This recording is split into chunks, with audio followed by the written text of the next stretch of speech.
E aí, tudo certo? Podemos começar? Material de anotação nas mãos? Então vamos lá. As contradições vividas pela Rússia no início do século XX, muitas delas decorrentes dos valores impostos pelo antigo regime, chocavam-se com o mundo capitalista emergente. Os grandes proprietários de terra, o clero e os oficiais do exército no alto da pirâmide social configuravam uma sociedade baseada na posse de terras e de títulos honoríficos.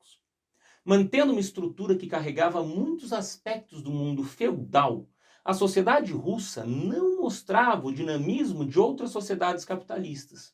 Os nobres proprietários possuíam a maior parte das terras férteis e exploravam o trabalho dos camponeses que viviam em situação próxima à situação de servidão. Desde o final do século XIX, diversos imperadores vinham adotando tímidas políticas modernizadoras.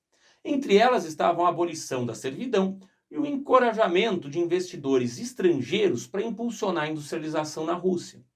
Ao mesmo tempo, a modernização industrial aumentava o contraste entre a estrutura oligárquica que sustentava o czar e as cidades modernizadas. Anarquistas e marxistas russos difundiam suas ideias entre as populações urbanas e rurais. E grandes greves operárias marcaram a Rússia do começo do século XX. Além deles, outros sujeitos sociais se opunham à estrutura autoritária do czarismo e todos concorreram para a Revolução de 1917. Os monarcas da dinastia Romanov, no poder desde 1613, governavam de forma autoritária. O czar se confundia com o Estado e agia politicamente sustentado na grandeza imperial e voltado para a ampliação de seu poder como déspota. Essa postura naturalmente não satisfazia as aspirações burguesas de industrialização e modernização.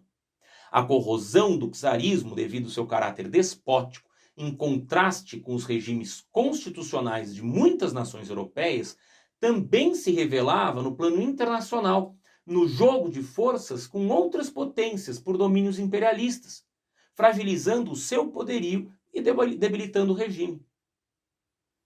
O fracasso do czar Nicolau II na Guerra Russo-Japonesa entre 1904 e 1905, ao disputar a Coreia e a Manchúria, acabou por incentivar as forças de oposição a intensificar o desagravo ao despotismo dos Romanov. A primeira evidência de impasse político se deu em 22 de janeiro de 1905, quando uma manifestação popular em frente ao Palácio de Inverno dos Monarcas em São Petersburgo foi reprimida violentamente. Os manifestantes, pacíficos e desarmados, queriam uma entrevista com o czar para lhe pedir a convocação de uma Assembleia Constituinte e a implantação de melhores condições de trabalho e regras trabalhistas. Apesar de não desrespeitarem a autoridade do czar, para quem chegaram a cantar o hino da fidelidade ao governo, Deus salve o czar, os manifestantes acabaram sendo dizimados a centenas por tropas de soldados e da polícia. O episódio ficou conhecido como Domingo Sangrento. Depois disso, uma onda de protestos e intranquilidade se espalhou pelo Império Russo, resultando em uma greve geral e em levantes militares, como o do encouraçado Potemkin da esquadra do Mar Negro. Essa situação obrigou o czar a assinar o Tratado de Portsmouth em 5 de setembro de 1905, pondo fim ao conflito com o Japão.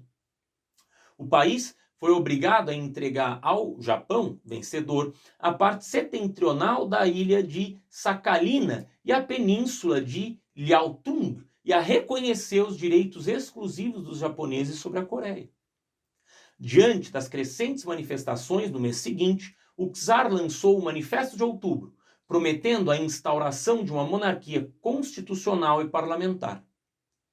As agitações populares, tanto de trabalhadores da indústria como camponeses, estimularam a formação dos soviets, que são conselhos de trabalhadores. Esses soviets se formaram em várias regiões da Rússia, o que ativou a participação popular.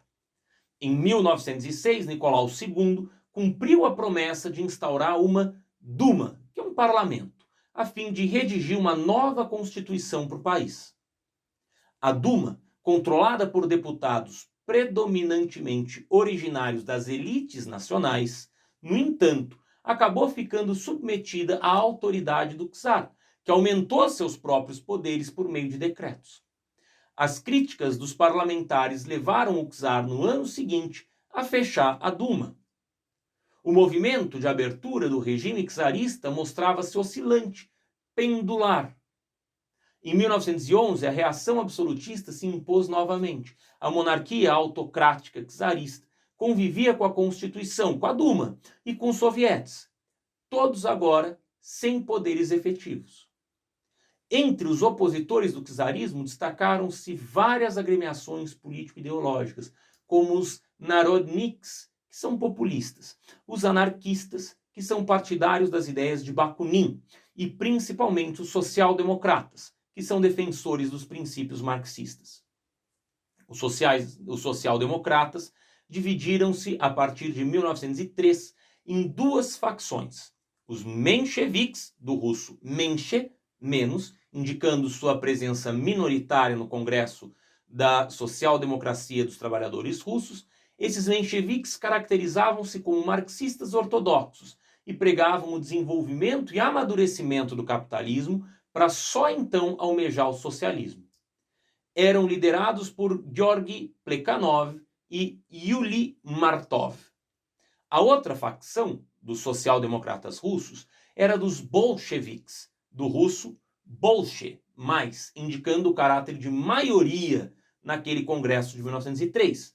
Esses bolcheviques defendiam a revolução socialista, a instalação da ditadura do proletariado, com a aliança de operários e camponeses, e tinham como líder Vladimir Ilyich Ulyanov, que chamamos de Lenin.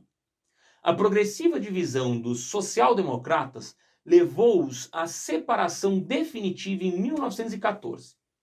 Apesar disso, tanto bolcheviques como mencheviques continuavam a catalisar o crescente e generalizado descontentamento da população russa em relação ao czarismo.